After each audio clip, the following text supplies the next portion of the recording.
Unit उन दिनों पंजाब में थी और पंजाब के हालात काफ़ी ख़राब थे, डिस्टर्ब थे और वहाँ पर जो आतंकवाद और ये सब चीज़ें चल रही थी, तो हमारे स्काउट्स ने कहीं कोई मूवमेंट ऑब्जर्व किया तो उन्होंने उनको आने दिया और जब ये किलिंग जोन में आ गए तो उनको चैलेंज किया और मुझे जो प्रभाव छोड़ने की बहुत आतुरता थी एक्चुअली, वो जाग गया कहीं ना कहीं। तो मैं तुरंत वहाँ पर खड़ा हो गया।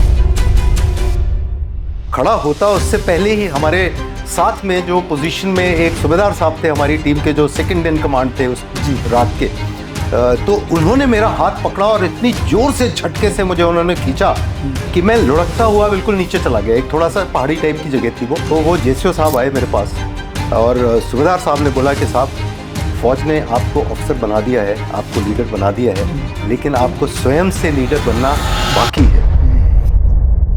अगर किसी का बेटा अग्निवीर में आया है, अकेला घर में बच्चा है और वो शहीद हो जाता है, अगर उसके पेरेंट्स को मेडिकल फैसिलिटी नहीं मिलती है, पेंशन नहीं मिलती है, तो क्या ये अग्निपथ स्कीम सही है? साथियों, आज सैनिक वेलफेयर न्यूज के मंच पर पॉडकास्ट के लिए अवेलेबल हैं 3.5 दशक तक मां भारती की सेवा करने के बाद अब ब्रिगेडियर ब्रजेश पांडे जी, सेवानिवृत्त। सर, सैनिक वेलफेयर न्यूज परिवार की तरफ से आपका बहुत बहुत स्वागत है। धन्यवाद, बहुत बहुत धन्यवाद। सर, आपने रीवा सैनिक स्कूल से पढ़ाई की, एक यंग कैडेट से लेकर ब्रिगेडियर तक का सफ़र तय किया। फिर ऐसी कौन सी चीज़ थी, कौन सा वो इंसिडेंट था जिससे आप प्रेरित हुए और आपने डिसाइड किया कि अब जर्नी जो है यूनिफॉर्म के साथ होगी? देखिए, सैनिक स्कूल में मेरा एडमिशन हुआ तो मेरे लिए एक सिविलाइजेशनल चेंज था जी। क्योंकि एक गांव में रहकर जब आप गांव के प्राइमरी स्कूल में पढ़ रहे हैं तो यहाँ पर जब आप एडमिशन लेते हैं सैनिक स्कूल जैसी संस्था में, तो आपके एस्पिरेशंस, आपके एनवायरनमेंट में, आपकी सोच में, हर चीज़ में एक ज़मीन आसमान का परिवर्तन होता है। सैनिक स्कूल में एडमिशन के बाद मैंने ये महसूस किया कि इस स्कूल से ना ही सिर्फ आपको अच्छी शिक्षा मिल रही है, एक डिसिप्लिन्ड लाइफ आपकी बन रही है, और साथ के साथ में यहाँ के जो पढ़े हुए छात्र हैं जो सेना के विभिन्न क्षेत्रों में जाते हैं और कार्यरत हैं, वो लोगों का आना जाना हमेशा बना रहता था। बहुत से फंक्शंस होते थे जब भारी तादाद में वो एक्स स्टूडेंट्स आते थे जो आर्मी, नेवी, एयरफोर्स से जुड़े हुए हैं या उसमें सर्विस कर रहे हैं। तो जब इनको हमने देखा तो हमें ये महसूस हुआ कि इस प्रोफेशन के साथ में एक गर्व जुड़ा हुआ है, आत्मविश्वास की एक विशेष कड़ी जुड़ी हुई है। जहां पर वो पहुंच जाते हैं वहां का माहौल बदल जाता है। इनके माता पिता कितने गौरवान्वित महसूस करते हैं और ये सिर्फ एक प्रोफेशन की तरह नहीं लेते हैं इस सर्विस को, बल्कि एक मिशन बन जाता है इनका। तो ये सब चीज़ें मिलकर ये पैकेज का जब अनुभव आपको होता है तो आप इससे प्रभावित ना हो, ये हो ही नहीं सकता है जी।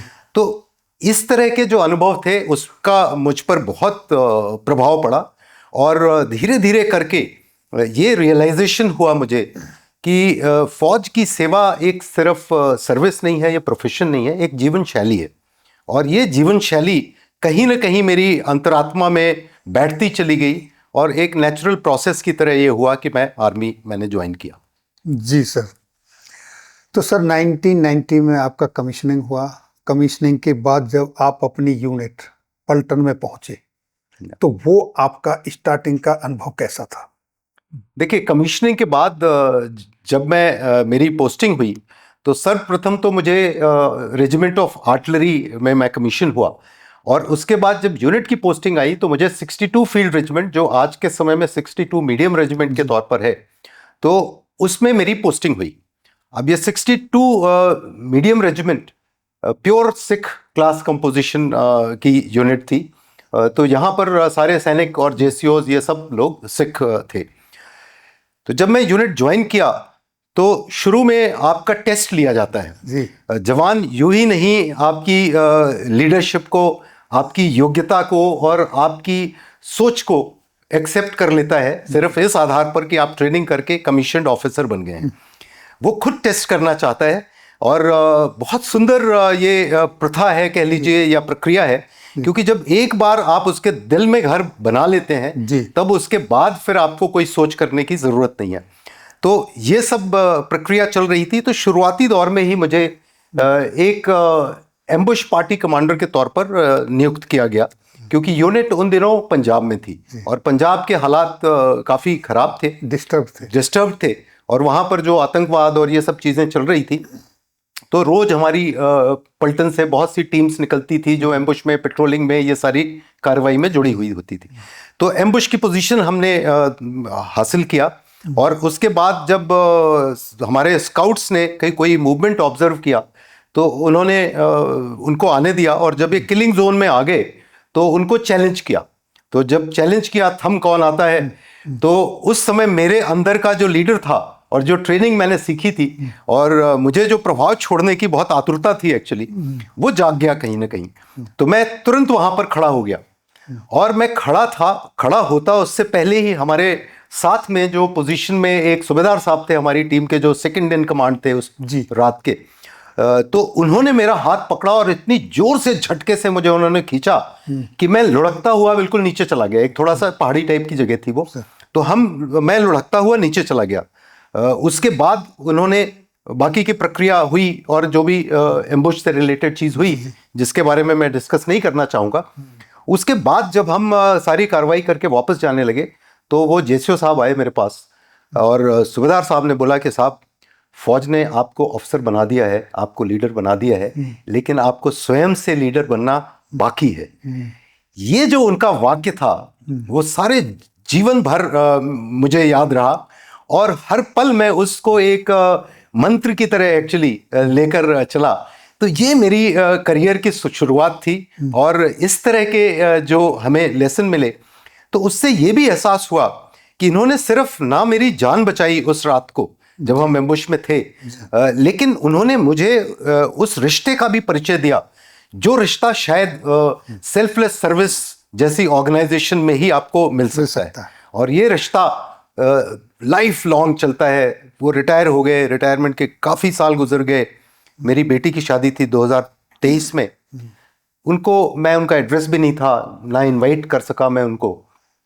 फिर भी उनको कहीं से पता चला, उनके गांव में एक और सैनिक था जो आ रहा था शादी में, वो खुद ब खुद मेरी बेटी की शादी में आए। और जब मैं मिला तो मेरी लाइफ का तो जैसे कि एक पुनः दोबारा से स्क्रीन पे सारा कुछ प्ले अप हुआ। तो ये संबंध एक्चुअली होते हैं फौजी के, और जो फौजी आपस में संबंध बनाते हैं वो जीवन भर चलते हैं। तो ये ऐसी संस्था है जिससे हम जुड़े हुए हैं, जिसमें हम सेवा कर रहे हैं। सर, एक रैगिंग शब्द तो कहना ठीक नहीं है, बट उसी तरीके से क्या आपके साथ कोई एक्टिविटी हुई? हाँ, बहुत एक्टिविटी हुई और हालांकि वो फिजिकल चीज़ों से संबंधित नहीं था, लेकिन हर वक्त आपको चैलेंज मिलता था। और वो चैलेंज, जैसे मैंने शुरू में कहा कि ये टेस्ट करने के लिए आपका चैलेंज होता है। मैं आपको 2-3 वाकया इसके बताऊंगा। जैसे मेरे सूबेदार मेजर साहब थे जी, वो मुझे सल्यूट नहीं करते थे, क्योंकि अब आप सोचिए उनकी कितने साल की सेवा, कितने साल का अनुभव, कितने साल का एक्सपीरियंस, या फिर शायद वो भी मुझे टेस्ट कर रहे थे जी। तो मुझे लगा कि अब मैं क्या करूं, कैसे मैं इस स्थिति से निपटूं। तो एक दिन मैंने एडजुटेंट साहब हमारे जो होते हैं वो सुबह की रिपोर्ट लेते हैं, परेड की रिपोर्ट लेते हैं। मैंने उनसे रिक्वेस्ट किया कि आज की रिपोर्ट मैं लेना चाहता हूँ। तो उन्हें भी कुछ लगा नहीं कि कोई खास बात है इसके बारे में। उन्होंने कहा ठीक है आप लीजिए। तो मैं उस दिन रिपोर्ट लेने के लिए गया। तो नॉर्मली क्या होता है कि सूबेदार मेजर साहब आपको रिपोर्ट देने आते हैं तो पहले वो सैल्यूट करते हैं, फिर आप रिप्लाई में आप सैल्यूट करते हैं और उसके बाद आपकी बाकी प्रक्रिया शुरू होती है। तो जब सूबेदार मेजर साहब मेरे सामने पहुंचे तो इससे पहले कि वो सैल्यूट करें मैंने उनको सैल्यूट कर दिया। अब आप देखिए पूरी यूनिट खड़ी है वहां पर और मैंने एक तरीके से एक परिचय दिया उनको अपना कि मैं ये हूं और मुझे इससे कोई ज़्यादा फर्क नहीं पड़ता है कि आप मुझे सैल्यूट कर रहे हैं या नहीं कर रहे हैं। और उसके बाद मैंने धीरे से उनसे ये कहा कि साहब जो चीज़ आप पिछले 35 साल में नहीं सीख पाए मैं 4-5 दिन में सीख गया हूँ। इसका भी प्रभाव बहुत ज़्यादा था। उसके बाद मेरा उनके साथ संबंध जो था बहुत प्यारा संबंध रहा हमेशा से। तो ये चीज़ें हैं और मैंने फिर वहां पर जवानों के सामने मैंने कहा उन सभी को, मैंने कहा देखिए जब दो फौजी मिलते हैं तो उनका ये सल्यूट करना वो परिचय देने का तरीका है। जी। आप बताते हैं सामने वाले को कि मैं फौजी हूं और सामने वाला बताता है कि मैं भी फौजी मैं भी फौजी हूं। उतना ही सल्यूट उसी तरीके से सीनियर ऑफिसर भी करता है जितना कि जूनियर करता है, सिर्फ थोड़ा सा सीक्वेंस में फर्क पड़ता है। इसी तरह शुरू शुरू में अब सरदार की पलटन थी मेरी, तो जानबूझकर ऐसे लोगों को भेजा जाता था आपके पास सेवादार के तौर पर, जो आपके बड़ी होते हैं उनको भेजा जाता था। तो मैं एक बड़ी नियुक्त किया गया। तो सुबह जब जिस दिन नियुक्त हुआ अगले दिन सुबह शूज में कुछ पॉलिश वगैरह करने का सिलसिला था, तो उन्होंने बोला कि मैंने अमृत चखा है तो मैं ये काम नहीं करूंगा। मैंने कहा ठीक है। तो कुछ चलता रहा उस समय, और उसके बाद कुछ ऐसी चीज मैंने जानबूझकर किया जिससे मुझे ये कहने का मौका मिल गया कि उन्होंने गलती किया। तो मैंने उनका ध्यान आकर्षित करते हुए उस बात पे मैंने कहा आप अपने जूते उतारिए और उसके बाद वो जो जगह है वहां पर जाके आप खड़े हो जाइए। तो उनको लगा कि जूते उतारने की प्रक्रिया एक पनिशमेंट के तौर पर हो रही है, तो उन्होंने उतार दिया जूते और जाके खड़े हो गए। तो मैं उनका जूता लेके आया और पॉलिश ली और उसके बाद उनके जूते में पॉलिश किया उनके सामने ही। उन्होंने बहुत आश्चर्य से देखा। तो उसके बाद मैंने कहा सिख होने का सही अर्थ अमृत चखने से सिर्फ नहीं है, सिख होने का मतलब है सेवा। और ये जो मैं कर रहा हूं इससे मेरी तौहीन नहीं हो रही है और ना ही मेरे कोई इस तरह की जो प्रक्रिया है जो मेरे स्पिरिचुअलिटी से रिलेटेड है। तो ऐसे टेस्ट आपके साथ रोज होते थे कुछ समय तक। उसके बाद जब उन्होंने एक्सेप्ट कर लिया मुझे, तो उसका पहला उदाहरण मिला मुझे कि जब क्रॉस कंट्री का कंपटीशन था, उस कंपटीशन के दरमियान में एक दूसरे ऑफिसर को लीड करना था वो कंपटीशन। तो जब हम मोटिवेट कर रहे थे उनको लास्ट के 2-3 दिन पहले और इस तरह से, तो उन्होंने बोला कि पांडे साहब अगर हमारे टीम के साथ दौड़ेंगे तो हम फर्स्ट आ जाएंगे। अब मैंने तैयारी भी नहीं की थी और तैयारी किसी और ने की थी, पर अब वो क्षण ऐसा था कि मुझे मानना पड़ा और फिर मैं एक्सेप्ट किया मैंने और फिर हमारी टीम फर्स्ट आई। तो ये है, देखिए ये चैलेंजेस आपकी रोज की जिंदगी में आते हैं, लेकिन वो कुछ सिखाने के लिए आते हैं और वो सीख जो आप हासिल करते चले जाते हैं वो आपके भविष्य में जरूरत पड़ती है उसकी, और उसका स्थान बहुत महत्वपूर्ण रहता है। जी जी जी। सर आपने कई जो बैटल ग्राउंड देखे, आर्टिलरी साइलेंट गेम चेंजर कहा जाता है, ऐसा क्यों? देखिए आर्टिलरी का जो युद्ध में काम होता है वो दरअसल युद्ध की एक्चुअल शुरुआत से बहुत पहले शुरू हो जाता है जी। और जब बाकी के लोग काम करना बंद कर देते हैं तब भी आर्टिलरी का काम चलता रहता है। अब हमारी जो तोपें हैं वो तोपें चाहे वो 25 किलोमीटर की हों, 45 किलोमीटर की हों, इस तरह की रेंज हमारी तोपों की होती है। तो अब चाहे वो रक्षात्मक युद्ध हो चाहे आक्रामक युद्ध हो, तो आपकी तोपें दुश्मन के अलग अलग शक्तियों को छीण करना शुरू करती हैं बहुत पहले से। गहराई में मार करती हैं, 25 किलोमीटर, 30 किलोमीटर, 40 किलोमीटर तक मार करती हैं। चाहे उनकी कंसंट्रेशन हो, ट्रुप्स का फॉर्मेशन हो, चाहे उनकी रसद सामग्री हो, चाहे उनके दूसरे डिपोज हो, बाकी चीजें हो, उसको हिट करती हैं और उसको कमजोर करना शुरू करती हैं। तो जो प्रिपरेशन है बैटलफील्ड का इन्फेंट्री वालों के कांटेक्ट में दुश्मन आने से या आर्मर्ड के कांटेक्ट में दुश्मन के आने से, उससे बहुत पहले एक्चुअली आर्टिलरी उनके कांटेक्ट में आ जाती है और अपनी क्षमता के हिसाब से वो दुश्मन को इस तरह से कमजोर कर देती है कि जब आपकी इन्फेंट्री की या आर्मर्ड की बारी आए तो वो उसके लिए एक केक वॉक की तरह काम करे। तो ये एक्चुअली रोल है आर्टिलरी का, इसीलिए आर्टिलरी को गेम चेंजर कहा जाता है और किंग ऑफ द बैटल भी कहा जाता है। जी जी जी। सर आप बैटरी कमांडर से ब्रिगेड कमांडर तक की आपने ड्यूटी की है। हाँ जी। जहां कुछ जवानों को संभालना, फिर वहां एक ब्रिगेड को संभालना, तो इस सब के बीच में एक कमांडर के अंदर क्या बदलाव आता है? देखिए एज ए बैटरी कमांडर जब आप सेवा में होते हैं और उस अपॉइंटमेंट को आप करते हैं, तो वो अपॉइंटमेंट एक्चुअली होता है जहां पर आपको दिए गए प्लान्स के ऊपर में एग्जीक्यूशन करना है। जी। आपको अपने ट्रुप्स जो आपके सबॉर्डिनेट्स हैं उनको ट्रेन करना है, उनको मोटिवेट करना है, और उनका जो भी काम है, रिसोर्सेज जो आपको उस लेवल पे हैं, उसको आपने इस्तेमाल करके आपको अपने मिशन को एकम्प्लिश करना है। पर जैसे जैसे आप ऊपर जाते जाते हैं और जब आप ब्रिगेड कमांडर के लेवल पर आते हैं, तो एक्चुअली आपको एक विजन क्रिएट करना, एक स्ट्रेटजी प्लान करना, फ्यूचर में देखना कि क्या संभावनाएं हो सकती हैं, उन संभावनाओं की पूरी तैयारी करना, और इस तरह से जो लोअर लेवल पर जो लोग काम कर रहे हैं या जो भी रिसोर्सेज आपके साथ में हैं, उन रिसोर्सेज को किस तरह से आप इस्तेमाल करते हैं। तो जैसे मैं अगर कहूं कि चेस, शतरंज के गेम में अगर आप देखें, तो एक होता है आपका छोटी गोटी प्यादा होता है या छोटे जो लोग होते हैं, फिर एक होता है वजीर हो जाता है, एक मतलब इस तरह के पावरफुल जो आपके तो आप उस स्टेज पर आ जाते हैं कि आप पूरा विजन, पूरी स्ट्रेटजी, पूरी प्लानिंग करते हैं, और फिर जो दूसरी सब यूनिट्स हैं वो उसको एग्जीक्यूट करते हैं। तो इतना फर्क आता है, आप इस बात से समझ सकते हैं। जी जी जी। सर, आपने 15 साल से भी ज़्यादा सर्विस दी है J&K में। हाँ जी। और 15 साल बहुत होते हैं J&K, और डिस्टर्ब एरिया में रहे हैं आप। हाँ जी। इस दौरान बहुत सारी किस्से होंगे, इंसिडेंट हुए होंगे। कोई ऐसा यादगार किस्सा, कोई ऐसा इंसिडेंट जिसे आज आप शेयर करना चाहें? देखिए, मेरे शुरू के जो थे करीब 7 साल के करीब का जो टेन्योर था, 7-8 साल का मान लीजिए, वो टेन्योर था काइनेटिक ऑपरेशंस में, जहां आप या तो ब्रिगेड मेजर हैं या फिर उन यूनिट्स का हिस्सा हैं जो एक्चुअली ऑपरेशंस कंडक्ट करते हैं। और चाहे वो लाइन ऑफ कंट्रोल की बात करें हम, चाहे हिंटरलैंड पे जो काउंटर टेररिस्ट ऑपरेशंस हैं उसकी हम बात करें, तो उन चीज़ों से जुड़ा हुआ था। और जब हम जम्मू कश्मीर की बात करते हैं और ख़ासकर कश्मीर के इलाकों की बात करते हैं, जहां मेरा समय बहुत ज़्यादा लगा उस दरमियान में, तो वो काइनेटिक ऑपरेशन हो या नॉन काइनेटिक ऑपरेशन हो, आपके लिए हर दिन नया होता है, हर पल आपका नया अनुभव लेके आता है।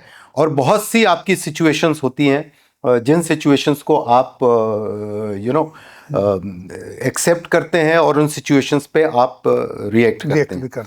तो काइनेटिक ऑपरेशन के दरमियान में तो रोज कोई ना कोई चीज़ें होती थी, कोई ना कोई ऑपरेशंस होते थे जिनमें आप पार्टिसिपेट करते हैं या आपके अंडर के ट्रुप्स जो हैं वो पार्टिसिपेट करते हैं। वहाँ पर बहुत ऐसे मौके आते थे कि जैसे एक वाकया था कि एक टेररिस्ट कमांडर था जिसको हम सरेंडर करने की कोशिश कर रहे थे जी। अब वो उसका घर था हमारे इलाके के आसपास में ही। तो एक दिन खबर मिली कि वो अपने घर पे आया हुआ है, और तब हमारी बातचीत चल रही थी कि हम सरेंडर करेंगे। वो कह रहा था कि हम सरेंडर करेंगे और पूरी टीम 8 लोगों की सरेंडर करेगी। तो जब यह सिलसिला चल ही रहा था तो ये ऑपरेशन हुआ, और एक यूनिट हमारे अंडर में थी जिस यूनिट ने इस ऑपरेशन को अंजाम देना था। तो वो जाके उसके घर को घेर लिया उन्होंने। तब तक मुझे खबर लगी तो मैं भी पहुंच गया, क्योंकि हमारा हेडक्वार्टर भी उसके पास में ही था। और जब हम पहुंचे वहां पे, तो पीछे की तरफ, घर के पीछे की तरफ उनका कमांडर था जो ऑपरेशन कर रहा था हमारा जी। तो थोड़ी देर के बाद ही क्या हुआ कि किचन से दरवाजा खुला और एक व्यक्ति जंप किया, और जब जंप किया तब मुझे एहसास हो गया कि ये वही है, क्योंकि उसका थोड़ा बहुत हुलिया मुझे पता था पहले से। तो जब बिल्कुल नीचे आया और उस ऑफिसर ने, मतलब he was about to shoot him, तो that is the time I stopped him. मैंने कहा नहीं, छोड़ दो। तो छोड़ तो दिया उसने, लेकिन उसके बाद मेरे बॉसेस जो थे, मेरे सीनियर ऑफिसर्स जो थे, मेरी बहुत चर्चा हुई इस बात की कि क्यों ऐसा किया। तो मैंने बहुत मुश्किल से अपने सीनियर कमांडर को, अपने ब्रिगेड कमांडर को कन्विंस किया कि हम 8 लोगों की टीम को टारगेट कर रहे हैं, अगर हमने इसको मार दिया होता तो वो मकसद हमारा नहीं पूरा होता। तो इस तरह से करके फिर थोड़े दिनों के बाद में उसने दोबारा से वो किया, और एक ऐसी ही कोई सिचुएशन आई जब मुझे उसने सूचना दिया कि आप यहाँ से निकल जाएं, और नहीं तो आपके ऊपर खतरा बन रहा है कोई। तो ये सिचुएशन भी उसने क्रिएट किया और उसने मुझे बताया। फिर फाइनली जब हम बात कर रहे थे, तो जब चर्चा का समय आया, तो उसने बोला उस दिन आपने मेरी जान बचाई थी, उसके बाद मैंने आपकी जान बचाई, हिसाब किताब बराबर हो गया, अब बराबरी से बात करेंगे। तो अब आप ये देखिए कि डायनेमिक्स कैसे कैसे चेंज होते हैं, और फाइनली उसके ग्रुप ने सरेंडर किया। तो मेरे ऊपर जो तोहमत लग रही थी कि एक टेररिस्ट को छुड़वा दिया, वो चीज का भी तो ये प्रेशर बहुत दिन तक मेरे साथ में रहा कि ये कब, जब तक ये सरेंडर नहीं करेगा तब तक ये सिचुएशन जो है बनी रहेगी। बिल्कुल स्वाभाविक सी बात है। तो ऐसी स्थितियां आपके ऊपर रोज बरोज आती हैं। फिर जब मैं सेकंड मेरा रोल वहां पर हुआ, जब मैं नॉन काइनेटिक ऑपरेशंस की तरफ गया, तो उस समय मुझे एक्चुअली स्पीकिंग मुझे ABCD नहीं आती थी इंफॉर्मेशन वॉरफेयर की, क्योंकि मैं फर्स्ट मेरा अपॉइंटमेंट था। तो मेरा रोल था कि लोगों की सोच को बदलना। तो मैं इस चीज में जब खोज शुरू किया कि कैसे लोगों की सोच बदलना, और दरअसल इंफॉर्मेशन वॉरफेयर वर्ल्ड ओवर भी और इंडियन आर्मी में शुरुआती दौर पे था, मतलब तब तक कुछ प्रोटोकॉल्स इतना ज्यादा कुछ हुआ नहीं था। तो जब मैं ये खोज करना शुरू किया तो मुझे इस बात का जवाब ऋग्वेदा से मिला, और ऋग्वेदा से जवाब ये मिला कि किसी का व्यक्तित्व अगर आप बदलना चाहते हैं, एक युवा जो टेररिस्ट ऑर्गेनाइजेशन को ज्वाइन करने की कगार पे खड़ा हुआ है, या जो इस तरह के रेडिकलाइज्ड हो रखे हैं, उनको मुख्य धारा में आप कैसे ला सकते हैं। तो ये जवाब मुझे ऋग्वेदा से मिला। ऋग्वेदा से ये जवाब मिला कि आप उसकी भाषा बदल दो। तो मैंने फिर सवाल किया कि भाषा कैसे बदलो, तो वहीं से मुझे जवाब मिला कि उसकी शब्दावली को बदल दो आप।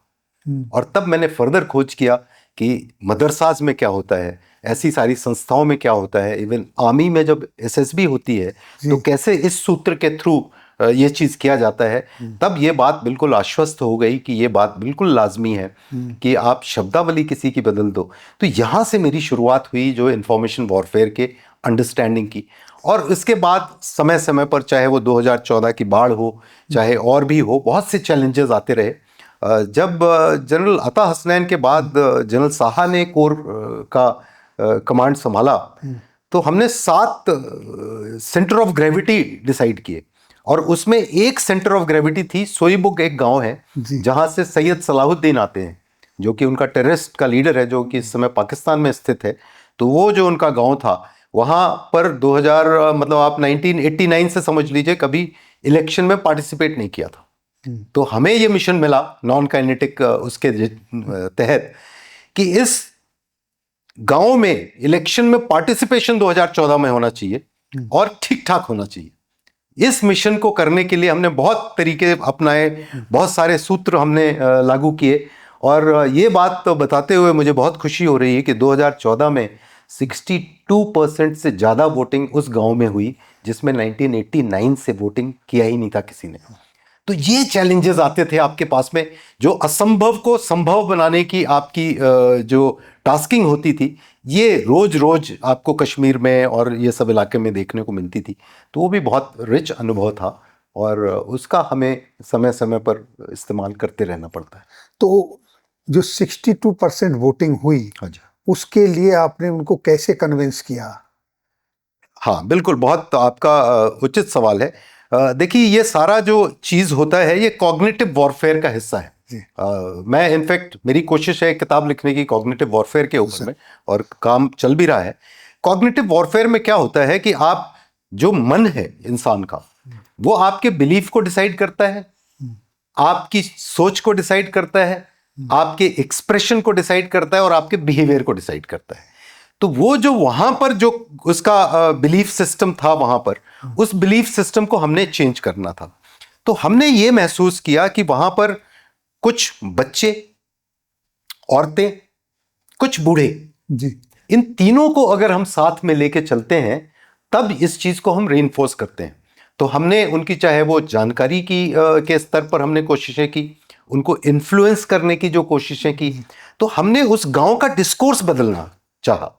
और जब डिस्कोर्स आपने बदल दिया किसी गांव का, जहां पर चर्चा का विषय ये होता था कि हमने कैसे इलेक्शन में पार्टिसिपेट नहीं होना है, तो हमने उस डिस्कोर्स को बदल कर दिया कि अब हम कैसे पार्टिसिपेट करें इस इलेक्शन में। और जब ये डिस्कोर्स हुआ तो वो सारी असंभावनाएं, सारी समस्याएं जो थी कि अब करेंगे तो क्या होगा, सैयद सलाहुद्दीन का क्या एक्शन होगा, और जो यहाँ के सेपरेटिस्ट लीडर्स हैं उनका क्या एक्शन होगा, उन सब चीजों का तोड़ निकालने में लोग लग गए।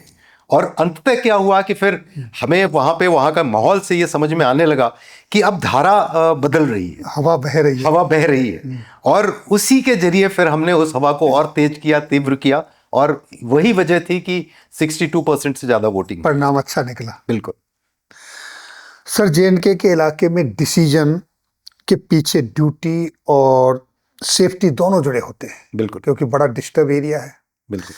और इस माहौल में जब डिसीजन लिया जाता है तो वहां पर रिस्क भी होता है और रेस्पॉन्सिबिलिटी भी होती है। यस। तो एक कमांडर किस तरीके से सोचता है और कैसे इस पर एक्शन लेता है? बिल्कुल, ये बहुत आपने उम्दा सवाल किया है, और ये हमारे जो लीडर्स हैं वहाँ पर, सैनिक हैं, वो हर पल इस सिचुएशन का सामना करते जी। हैं।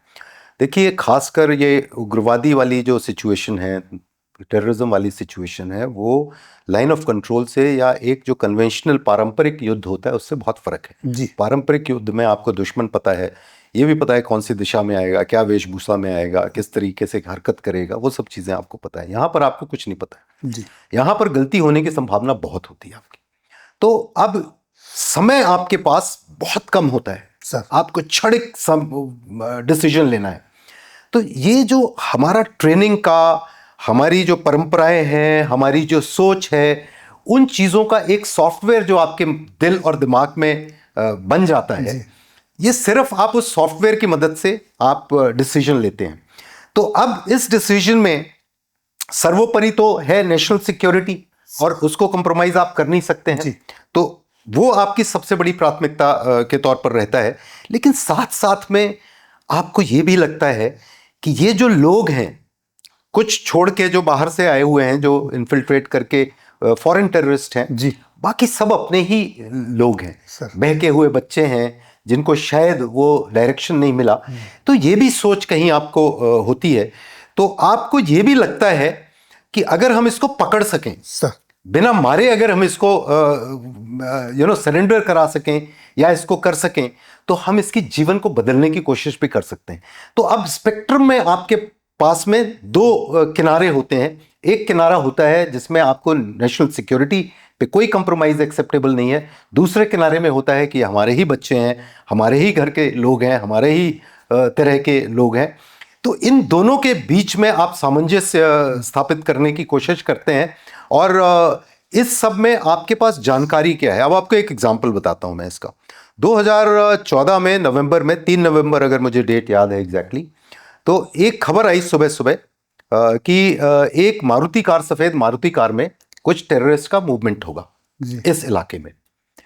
तो तुरंत वहां पे हमारी एक आरआर बटालियन थी, उसने तुरंत जाकर वहां पर मोबाइल चेक पोस्ट स्टैब्लिश किया, और as the situation would have it, एक मारुति कार निकलती वहां से, उसमें 5 बच्चे थे। अब दूर से तो पता भी नहीं चलता कि बच्चे हैं, बूढ़े हैं, बड़े हैं, कैसे हैं। वो बहुत स्पीड से निकली, और पहला जो चेक पोस्ट था उसको उसने क्रॉस कर दिया, रुके नहीं, रोकने की कोशिश की, उसके बाद भी रुके नहीं। दूसरा चेक पोस्ट जब आने वाला था तब तक ये लोग सतर्क थे।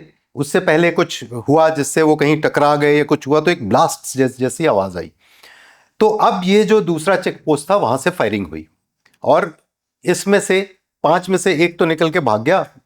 4 बच्चे थे जो युवा थे एक्चुअली, और बाद में कई चीजें पता चली इसके बारे में, लेकिन शुरू में तो किसी को पता नहीं। तो उसमें 2 लोग जो हताहत हुए, उनकी डेथ हो गई, और 2 लोग इंजर्ड हो गए। अब मैं उसी इलाके में उस समय था, तो मैंने तुरंत कोर कमांडर साहब से बात किया, और हमने जो 2 बचे हुए थे, जो जिंदा थे, मतलब घायल थे, उनको हमने तुरंत हॉस्पिटल में शिफ्ट किया। और जो 2 की डेथ हो गई, वो तो उनसे तो वास्ता कम रहा। तो जब हमने इनको शिफ्ट किया, तो फिर इसके बाद हम इनके साथ में जुड़ने लगे। अब क्या हुआ, इस स्थिति के बाद बहुत डिस्टर्बेंस पैदा हुआ वहां पर, और अब चीजें, हालात काबू में नहीं आई, क्योंकि जो टेररिस्ट ऑर्गेनाइजेशंस हों या सेपरेटिस्ट हों, ये सब लोगों ने इसका फायदा उठाना शुरू किया। कुछ पॉलिटिकल एक्सप्लॉयटेशन भी इस चीज का हुआ। अब वो चीजें काबू में नहीं आ रही थी। हमारे डिफेंस मिनिस्टर साहब ने 10-10 लाख का वो दिया, इनका कंपनसेशन भी अनाउंस किया, लेकिन कोई लेने को तैयार नहीं, और कोई बात सुनने को तैयार नहीं। तो अंततः मुझे बुलाया गया कि अब आप कुछ इसका तोड़ निकालिए। तो मैं एक सिविल गाड़ी में गया, जो एक बच्चे की जिसकी डेथ हुई थी, उसके घर पर पहुंचा मैं। वहां पर भी बहुत पत्थरबाजी और ये सब का सीन था। अगर थोड़ा सा भी किसी को इल्म हो जाता कि मैं फौज से हूं या फौजी हूं, तो मुझे तो पत्थरों से ही मार दिया जाता वहाँ, परिणाम कुछ और ही होता कुछ और ही होता। जी। तो मैं दरवाजे पे पहुंचा, उनको फ़ोन किया मैंने कहा कि जनाब मैं ऐसे ऐसे हूँ और कर्नल ब्रजेश पांडे हूँ और मैं आया हूँ ये सोचकर कि एक मुसलमान के दरवाजे में जब किसी की डेथ के लिए संवेदना जाहिर करने के लिए कोई आता है तो वो मुसलमान दरवाज़ा खोलता ज़रूर है। तो आपके पास दो चॉइस है, एक तो है कि दरवाज़ा मत खोलिए और बाहर के लोगों को इन्फॉर्म कर दीजिए और उसके बाद जो भी हश्र होगा देखा जाएगा। दूसरा ये है कि आप दरवाज़ा खोलिए और मुझे आने के लिए अनुमति दीजिए अंदर। तो फाइनली 2-4 मिनट लगा और पूरे टाइम मैं सोच रहा था कि क्या होगा अब। फिर दरवाज़ा खुला, मैं अंदर गया और मैंने कुछ नहीं बोला। मैं सिर्फ फैमिली के बीच में बैठा, वो रो रहे थे, थोड़ा बहुत मेरे भी आंसू निकले स्वाभाविक तौर पर। जी जी। मैंने सिर्फ उनकी संवेदना में 10-15 मिनट का हिस्सा लिया और उसके बाद मैंने कहा कि मुझे इजाज़त दीजिए। और मैं जैसे निकलने लगा तो उनके पिताजी बोलते कर्नल साहब, आपने हमें फौज का एक दूसरा रुख दिखाया है जिसका अनुभव किसी ने आज तक शायद किया नहीं था। उन्होंने कहा हम कल आपके हेडक्वार्टर में आएंगे और अगले दिन आपको ताज्जुब होगा कि ये दोनों पिता कोर कमांडर के सामने बैठे थे और कोर कमांडर खुद अचंभित थे कि ये कैसे हुआ। तो कई बार क्या होता है कि जब आप अपनी संवेदना शेयर करते हैं लोगों से, लोगों को ये यकीन दिलाते हैं कि हम आपके साथ हैं, लोगों को ये एहसास हो जाता है कि हम सिर्फ, हमारे हाथ में बंदूक नहीं है, हमारे अंदर, हमारे शरीर में एक बहुत प्यारा सा दिल भी है।